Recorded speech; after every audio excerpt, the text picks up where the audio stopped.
कृषीप्रधान भारत देशमध्ये शेतकऱ्यांची जी अवस्था आहे हे दुर्दैव आहे आमचं. हे एका बाजूला कृषीप्रधान भारत देश म्हणतो आणि दुसऱ्या बाजूला शेतकऱ्यांच्या शेतीमालाला भाव मिळत नाही, हे दुर्दैव आहे. वास्तविक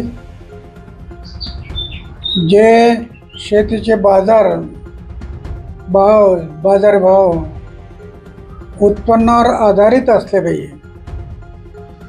तो जेवढा खर्च करतो त्याच्यात आणखी त्याला उत्पन्न कसं वाढेल असा विचार झाला पाहिजे.